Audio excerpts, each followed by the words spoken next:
কাল থেকে সোশ্যাল মিডিয়াতে যেটা খুব বেশি করে চর্চার বিষয় সেটা হচ্ছে যে মেহেদী হাসান হৃদয়ের সিনেমাতে, মানে মেহেদী হাসান হৃদয়ের ডাইরেকশনে শাকিব খান কোনো সিনেমা করছেন না, এরমটাই শোনা যাচ্ছে। যে হয়তো কোনো স্ক্রিপ্ট তাকে দেওয়া হয়েছিল, তাই সে হ্যাঁ বলেনি, বা শাকিব খান স্ক্রিপ্ট পছন্দ হয়নি, এরকম নানা রকম কথা উঠছে যে সিনেমা তাকে করা হচ্ছে না, সিনেমা করছে না। দেখো, নেক্সট আমরা ঈদে আমরা সবাই বসে রয়েছি যে বরবাদের থেকেও বড় কোনো ব্লকবাস্টার সিনেমা আমরা দেখতে যাই, কিন্তু সেখানে কিন্তু এরকম কথা শোনা যাচ্ছে যে মেহেদী হাসান হৃদয়ের ডাইরেকশনে কোনো সিনেমা করছেন না শাকিব খান। তো আসল ঘটনাটা কি সেটাই তোমার সাথে একটু আলোচনা করব। যে মানে ব্যাপারটা হচ্ছে যে মেহেদী হাসান হৃদয় কিন্তু একটা স্ক্রিপ্ট নিয়ে শাকিব খানের কাছে গেছিলেন, এবং সেখানে শাকিব খান সেই স্ক্রিপ্টটা দেখেছেন ভালো করে, তো কয়েকদিন টাইম নিয়েছিলেন। তো তারপরে তার ক্যারেক্টারের মধ্যে, গল্পের মধ্যে কিন্তু নয়, কিছু ক্যারেক্টারের সেই অভিনয়ের বা কিছু ক্যারেক্টারের যে গল্প লাইন আপ রয়েছে, ধরো ক্যারেক্টারের যে গল্পগুলো রয়েছে তারা যেরকম অভিনয় করবে সেইগুলোকে কিছু অদল বদল করতে বলেছিলেন শাকিব খান। তো সেইটা কিন্তু আবার যতটা সম্ভব চেষ্টা করছে যে মেহেদী হাসান হৃদয় সেগুলো কিন্তু পুরোপুরি মানে একদম কিছু যেরকম শাকিব খান দিয়ে সেরকম করারই চেষ্টা করছেন, এবং সেরকম করে শাকিব খানের কাছে আবার নিয়ে যাবে। তারপর শাকিব খানের যদি এটা পছন্দ হয় তাহলে কিন্তু সিনেমাটা করবে। তো এখনো কিন্তু সিনেমাটা ওই জন্য ঝুলে রয়েছে। দেখো, মানে শাকিব খানের এখন যে মানে যে ফেজে রয়েছে, এখন একটা বিশাল হাই ফেজে রয়েছে এখন, এবং অবশ্যই এখন অনেক সিনেমা অনেক চুজ করে সিনেমা করতে হবে। তার সেই যে লেভেলে এখন বসে আছে সেই লেভেল মেনটেন করতে গেলে তাকে এখন খুব ভালো স্ক্রিপ্টটাকে ভালো করে পড়তে হবে, ভালো মানে ডাইরেকশন, ভালো ডাইরেক্টর, ভালো প্রডিউসার, গল্প থেকে নায়িকা রয়েছে, গল্প মানে কন্টেন্ট কেমন, গল্প, তো সব কিছু খুব খুব বিচার বিবেচনা করে অবশ্যই শাকিব খানের এটা পজিটিভ দিক দিয়ে এরকম করে করছেন। কিন্তু এরকমও নয় যে এত কিছু বাদ বিচার করতে গিয়ে যে ভালো ডাইরেক্টরের সাথেই অভিনয় করা হলো না, তো সেটা কিন্তু খুব বাজে হবে। দেখো, প্রিয়তমার পথে কিন্তু শাকিব খানের একটা মানে গ্রাফটা উপর দিকেই উঠছে, এবং সেটা একদমই নামেনি।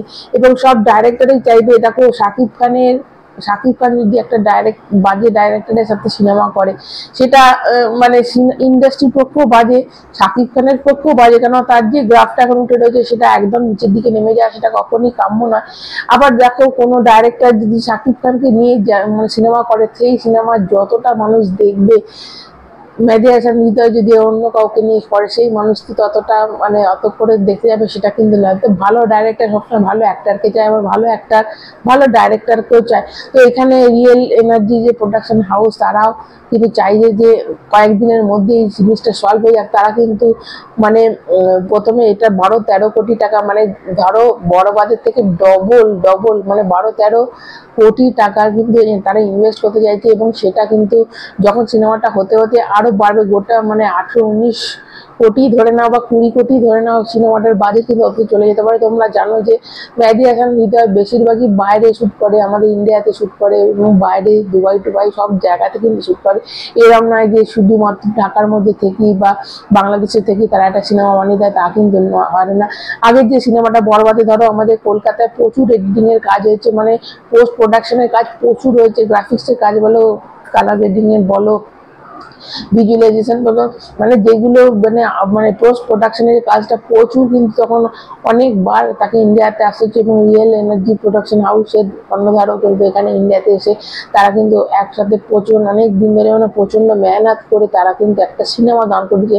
তো সেই সিনেমার থেকেও বড় মাপের সিনেমা হতে চলেছে মানে মেহেদী হাসান হৃদয়ের নেক্সট যে প্রজেক্টটা। এবার যদি বেশি ধরো আরো দিন নেয়, শাকিব খান যদি কোনো অ্যান্সার না দেয়, অবশ্যই তারা শাকিব খানের জন্য বসে আছে, কিন্তু শাকিব খান যদি কোনো অ্যান্সার না দেয় তখন তারা কি করবে? তারা তো বসে থাকবে না, তারা তখন অন্য কোনো হিরোকে নিয়ে সিনেমাটা করবে। কিন্তু সেই জায়গাতেই আমরা চাই না, আমরা যারা সাকিবিয়ান আছি আমরা চাই শাকিব খান যেন একটা মেহেদী হাসান হৃদয়ের সাথেই না নেক্সট প্রজেক্ট করে, কারণ আমরা জেনে গেছি যে এই ডাইরেক্টর কি সিনেমা কি উপহার আমাদের দিতে চলেছে, কিরকম সিনেমা তা সে করতে পারে। তো সেইখানে দাঁড়িয়ে আমরা কখনোই চাইবো না যে মানে শাকিব খান বাদে অন্য কোনো হিরোর সাথে মেহেদী হাসান হৃদয়ের কোনো সিনেমা আমরা যেটা ঈদে রিলিজ করবো সেখানে শাকিব খান নেই। তো সেই জায়গাটাতে দুটো পক্ষরই কিন্তু খারাপ। একটা ডাইরেক্টর হিসেবেও সে চাইবে শাকিব খান থাকলে তার সিনেমাটা হাই লেভেলে যাবে, এবং অ্যাজ এ হিরো হিসেবে একটা ভালো ডাইরেক্টরের যদি দেখুন বাজেটটা বিশাল বাজেট, সেটা কিন্তু দেখো 20 কোটি বাজেট, মানে একটা হিউজ বাজে, হিউজ মানে বরবাদের ডবলের বেশি কিন্তু বাজেটে সিনেমাটা হচ্ছে, এবং অনেক বড় মাত্রা, লার্জার দেন লাইফ, লার্জার স্কেলে বানানো হতে চলেছে এই সিনেমাটা। তো যদি শাকিব খান এই কদিনের মধ্যে অ্যান্সার না দেয়, তাহলে কিন্তু তারা পরবর্তী কোনো অন্য কোনো হিরো নিয়ে তারা ভাবনা চিন্তা শুরু করে দেবে। তো সেটাই আমরা চাই না, একদম যেন শাকিব খান আর যেন টাইম না নেয়, এই যে তাকে স্ক্রিপ্টটা আবার চেঞ্জেস করে যেরকম চেয়েছে সেরকম, যে ক্যারেক্টারের রদবদল চেয়েছে, যে ক্যারেক্টার অভিনয়ের যে রদবদলটা চেয়েছে সেটা করে যখন দেওয়া হয়েছে তাকে আবার স্ক্রিপ্টে, তো এর মাঝে যেন অবশ্যই শাকিব খান যেন হ্যাঁ করে দেয়। তো তাহলে আমরা আবার নেক্সট যে রোজা ঈদে একটা বিশাল বড় ধামাকেদার একটা কিছু তো অপেক্ষায় আমরা অবশ্যই রয়েছি, সেটা কিন্তু শাকিব খান ছাড়া আমরা একদমই ভাবতে পারছি না।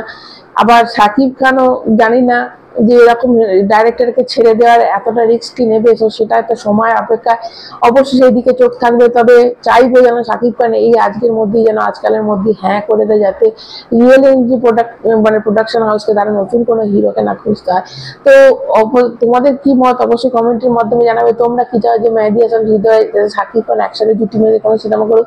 জানলে কমেন্টের মাধ্যমে জানাতে ভুলবেন না। দেন নতুন যারা চ্যানেলটা সাবস্ক্রাইব করে ভালো লাগলে এটা লাইক দেবে। এখনকার মতো টাটা।